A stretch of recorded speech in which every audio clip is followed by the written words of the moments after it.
Okay, good afternoon. My name is Ed Ko, and along with my co-chair, Larry Morrell, I would like to welcome you to the first of three sections in the symposium on catalyst preparation oxides. Before I introduce our keynote speaker to kick off the symposium, I'm going to make a general announcement. The posters are already up at the Snowburst Center, which is where the ski lifts are. So for those of you who would like to go take a look at the poster after this section, I'm told that they are already up. Okay, so it is my pleasure to introduce you to our keynote speaker, Professor Stephen Suib from the University of Connecticut. Dr. Suib got his PhD at the University of Illinois and has been on the faculty at Connecticut since 1980. Over the last 15 years, he has published extensively in the area of solid-state inorganic chemistry, specifically in the area of microporous materials and zeolites. And this afternoon, he's going to talk about the synthesis of octahedral molecular sieves and layer materials. Steve?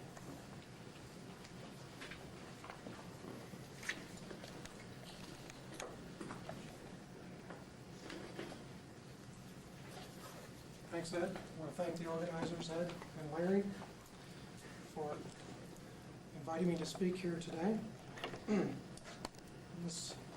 Somebody could turn that on, please.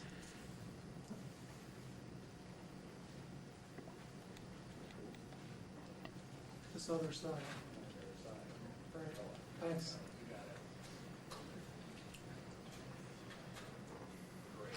Okay, thank you.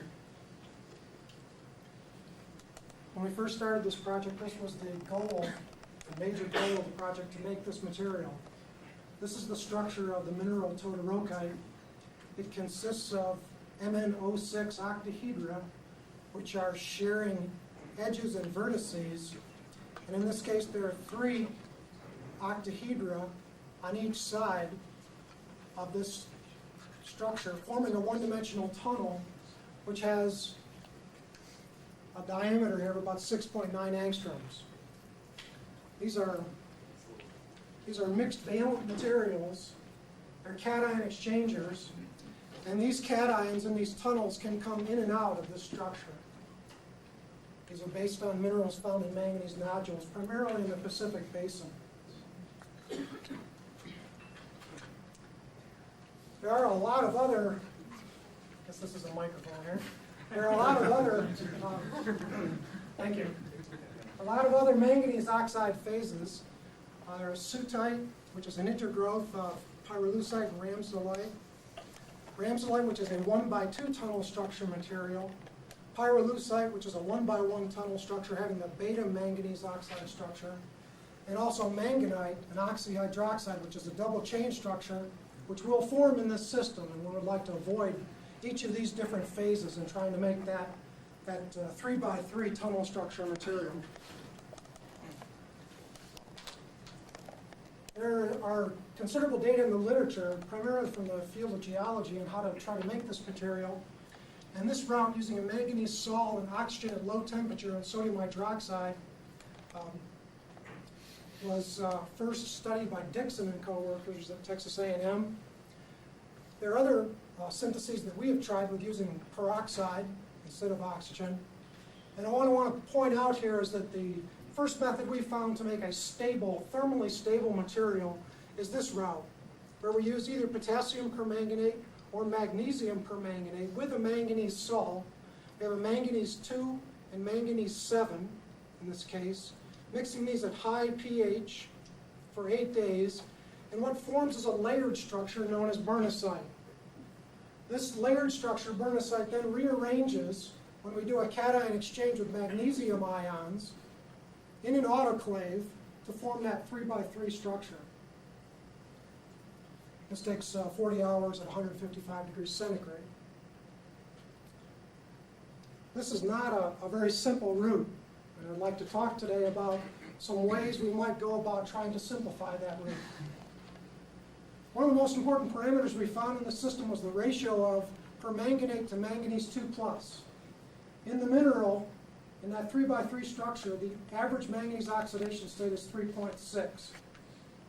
And we found that at a ratio of about 0.4, we find the most thermally stable and crystalline material. So we form this layered material, sodium bernicite, ion exchange it with magnesium, and then generate this octahedral molecular sieve, which we've designated OMS 1. Its color is a gray-black material, and its powder diffraction pattern, one looks at nature, one looks at these types of materials, should look like this. Very few lines, a line down here about 9 angstroms. And these peaks, as you can see, are very broad. And again, this is the intention of our work, to try to make small particles in these systems. At these other ratios of permanganate to Mn2+, you find a variety of other phases, the ones that I mentioned earlier. So you really have to get the redox chemistry right on the money to get a stable phase. Part of this is related to the aging time. We found that an aging time of about 8 days under these conditions will give a crystalline material and a thermally stable material. So how can we get around this synthesis? Those of you that have tried to make this material using magnesium permanganate know that it isn't commercially available anymore. And when it was very expensive. That's certainly a downside. But I hope to convince you that magnesium is very important in this synthesis. And what we can do is either add the magnesium to the manganese 2, the halide solution, and then add this to permanganate, or mix the magnesium with a permanganate and then add the manganese, or use a different permanganate, instead of sodium, potassium permanganate, use the same sort of thing here, instead of this original recipe of using magnesium permanganate. And when you do that, these are the X-ray powder diffraction patterns that you observe. And the original material, shown down here, is very similar to that of recipe A and recipe B, mixing the magnesium in either phase. However, in this recipe A, you can see a couple other phases here that we'd like to avoid. So what I'll do is focus on this particular preparation, this recipe B, of adding the magnesium into the permanganate from now on. If you look at the analyses of these materials and you look at the literature, what you find that there's too many divalent cations. So there's definitely some magnesium incorporated into the framework of this structure. That's not terribly surprising. If you look at clay materials, magnesium likes to be octahedral. It substitutes in clay materials very often. And what you see is that after magnesium exchange here in this template, you get a value of about 9.48% magnesium. Recipe C about 10, recipe D 9.4. Likes to go to that particular value. This magnesium is not ion exchangeable. What one can do is try to optimize this magnesium concentration and look at the effects of magnesium in the system.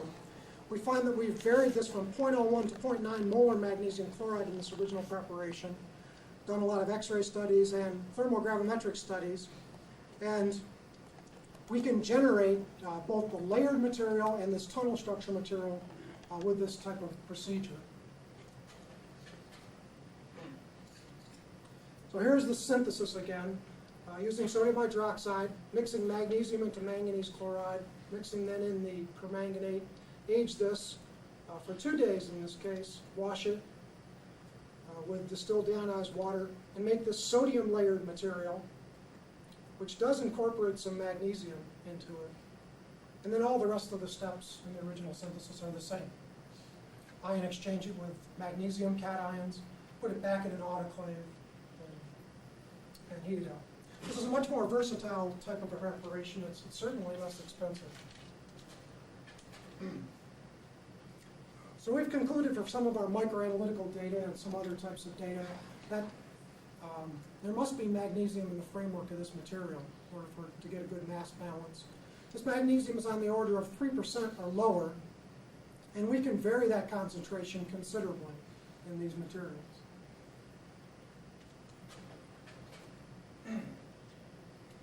We had a good idea of this from the beginning stages, that there's magnesium in the material. If you look at bulk analyses using SCM EDX studies, what you find is this most thermally stable crystalline material, T4, optimizes the amount of magnesium in it. So it's definitely there. Here's some ideal compositions from a variety of different techniques. One can get the average oxidation state from titration studies.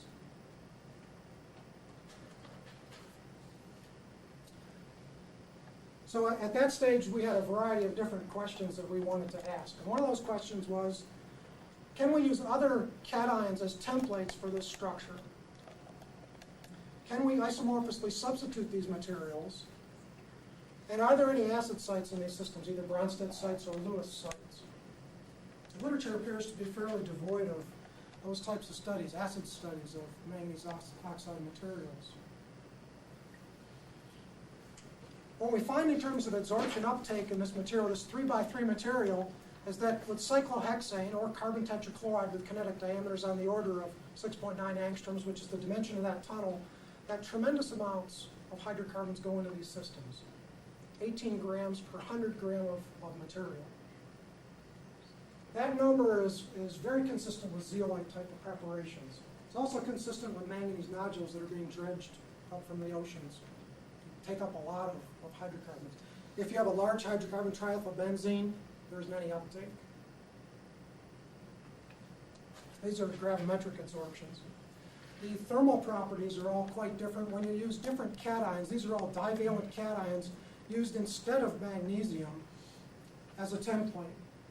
So if you pick cations that generally like to be octahedral, that are divalent, that are about the same size as magnesium, and notice in this case even zinc, although it often prefers to be tetrahedral, can go into an octahedral structure in these systems, we believe. The thermal parameters are all quite different, as are the acid parameters, acid properties of these systems. How you heat these materials up will control the stability.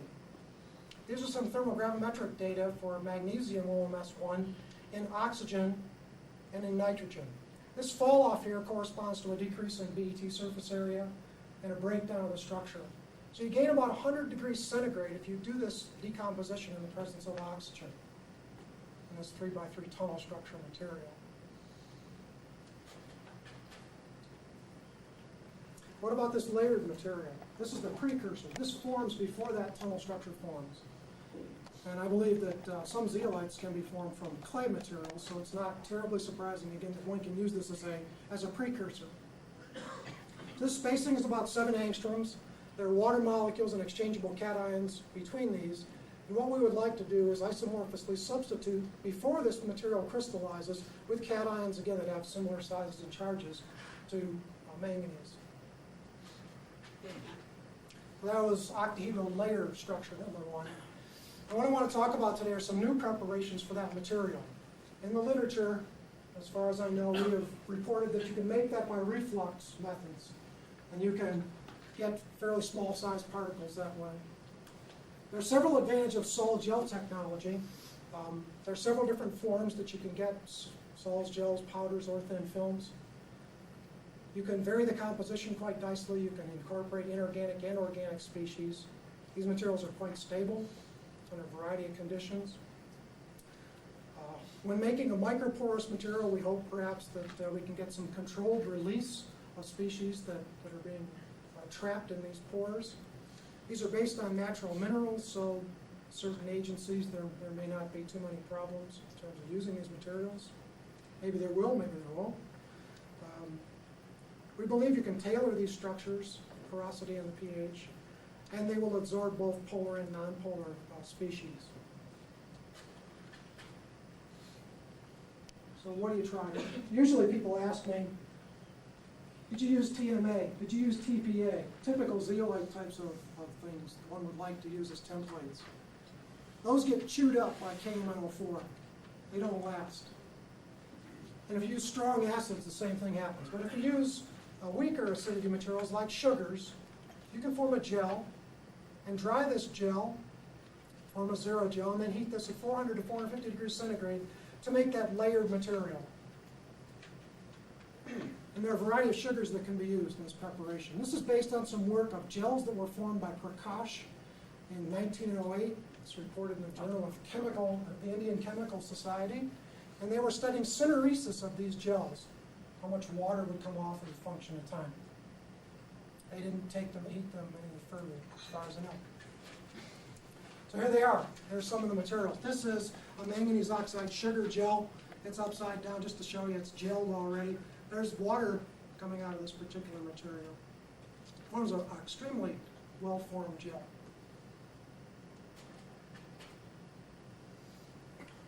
Well, what about this if you try to use some other materials?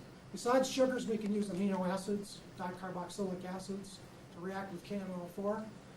These species can also be trapped inside the gel.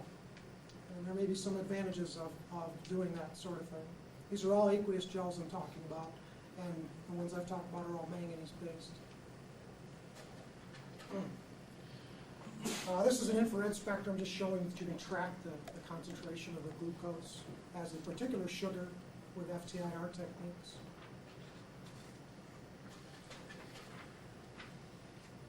In these systems, if you use sucrose versus fructose or glucose, you get different products. You can form a 2x2 structure, which I'll talk about in a minute, which is based on the mineral hollandite, or you can form this layered material. Cyclodextrin tends to help form this fairly crystalline material here.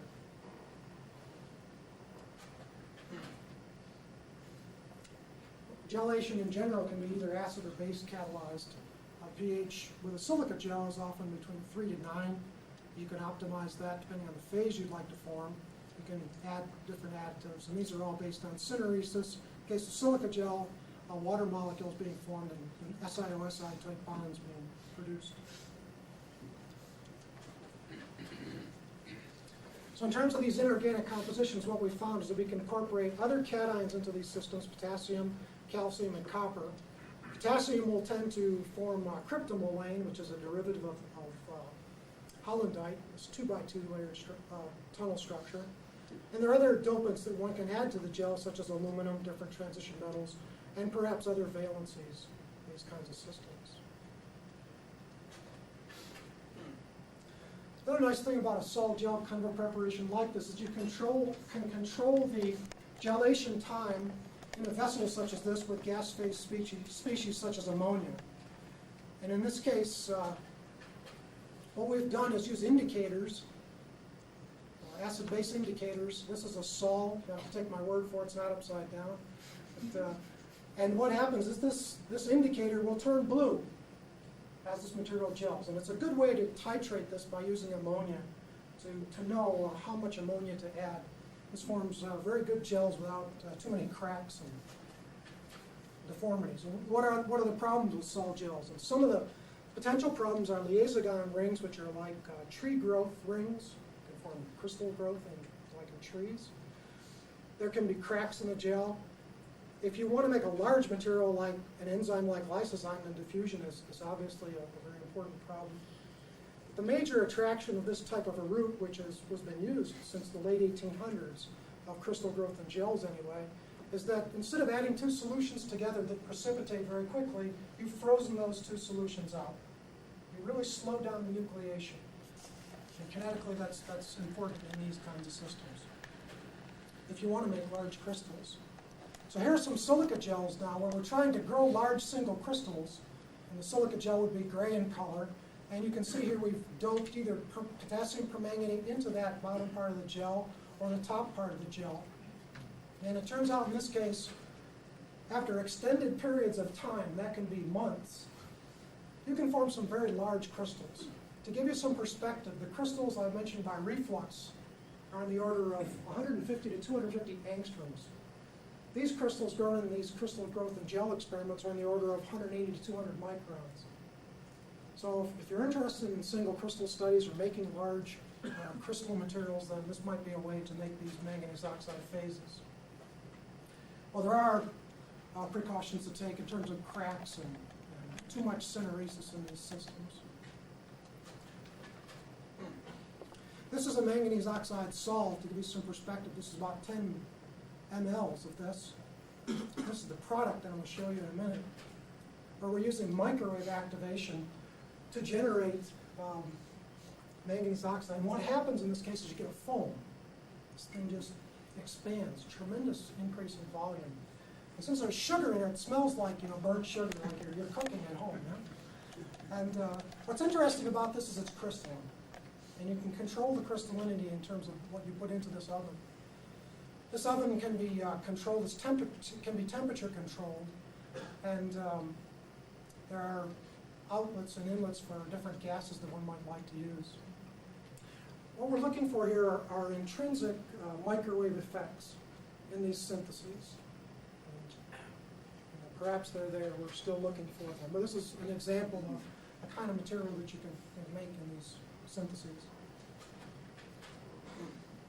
So the nice thing about this sol gel prep is you can control the structure. You can go from amorphous materials to crystalline, layered, tunnel, or three-dimensional type materials. These are some thermal, some TPD data. This is a thermal conductivity detector signal for oxygen as we're heating the material up from 400 to 1,000 degrees K for the reflux preparations and the sol gel preparations. What you can see from this is that we're generating different materials. They're definitely different materials. In this layered material, what we can do is substitute with a transition metal in this beginning stage. This is how we make that layered material. Transition metal substituted with a manganese chloride, sodium hydroxide. We mix this first, then mix in the permanganate and age it, filter, and wash it. In this case, we can get these cations, we believe, into the framework of these systems. Some data just to show that there are acid-base properties in the systems. You can get Lewis and Bronsted sites depending on the nature of those cations. This is the 2x2 structure. This diameter now is on the order of 4.6 angstroms. Ed has told me that there better be some light at the end of the tunnel here, so I better speed up. These are the compositions. They're mixed valent manganese. They're all different manganese to oxygen ratios for the 2x2, 3x3 tunnel, and for this layered material. In the case of the 2x2 material, it's very nice crystalline materials. And the nature of the cation is very important. This is the phase you want. So potassium, in terms of forming cryptomelaine, is probably the best cation in this case, although you can make mixtures of these. You can make these materials by using sols and gels. In this case, we found that strong acids, oxalic, and glycols are too fast, and we can use these types of materials. What we found is that maleic acid is a good species for making this 2x2 material. You generate a solid, wash and filter that, heat it to 450 and get this 2x2 material. The nature of these dicarboxylic acids is very important. Very often with butyric and phthalic, you get a mixture of phases. Here are the two patterns for on the top is sol gel and the bottom is reflux. TPD is very interesting in this system. This is again oxygen coming off the material. Look at the amount for the sol gel with respect to the reflux. If you want to quantify that, there are 0.48 oxygens per 16 oxygens coming off the sol gel materials. There are 9.4 oxygens per 16 oxygens coming off the reflux materials. It is remarkable that one can put most of those back on there and retain that structure. Again, how you would dope this material in a reflux condition. You can ion exchange it. That's my beeper to stop. These are the 3x3 phases. These are the 2x2 phases, pH versus temperature.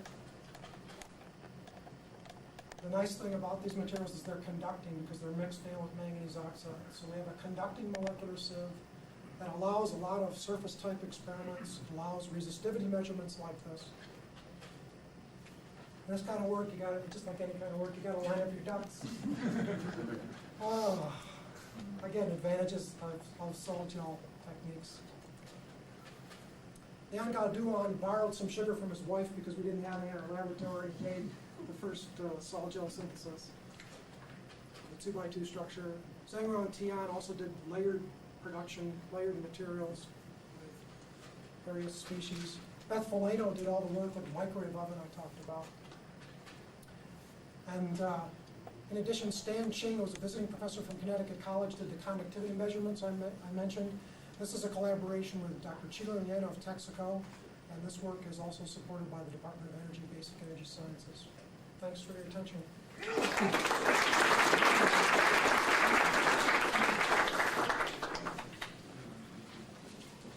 Okay, we have a few minutes for questions, and if you would like to ask the question, please use one of the two microphones in the room, and please identify yourself and your affiliation to the speaker. So are there any questions?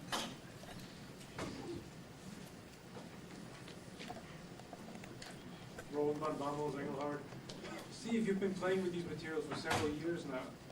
Any indication of a 4x4 or something bigger, or any idea of what it would take to get there? Is maybe Bob Sawicki here? Well, he said it's cleared. In fact, we have made a 4x4 material. We can make that, we find it, to make that material, we have to make it with ethanol as a salt. It's a non-aqueous preparation. You get a peak at 13 angstroms, just like you predict in the model. It's not very thermally stable, and I think if you look at phosphate structures that are also fairly open like that, I think perhaps that makes sense. We've also made some non-symmetrical types of materials as well, like the 1x2 that I mentioned, but we have in fact made a 4x4 material. That paper is getting reviewed right now, and hopefully we'd like to try to stabilize that material further.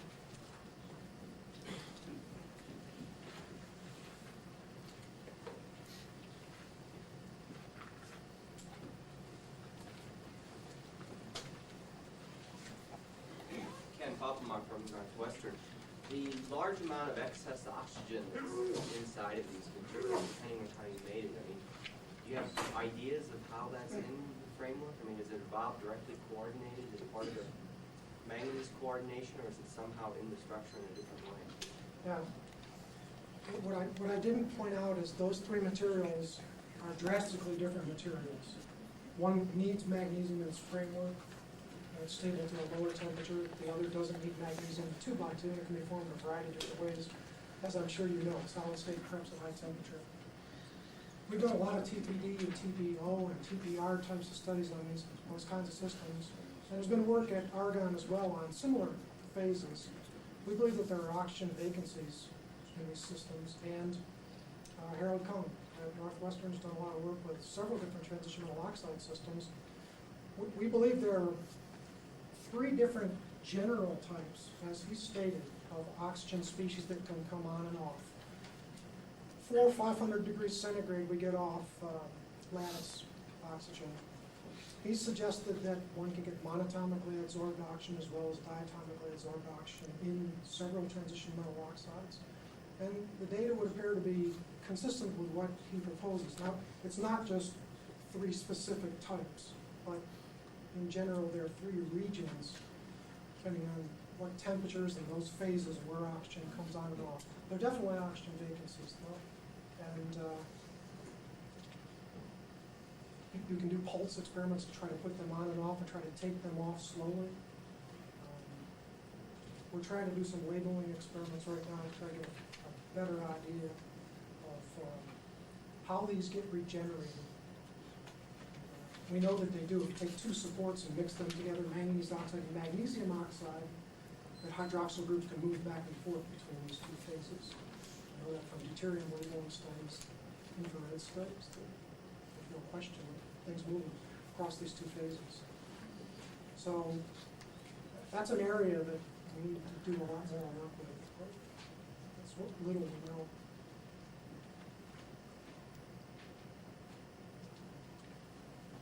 Well, no further questions. Let's thank our speaker again.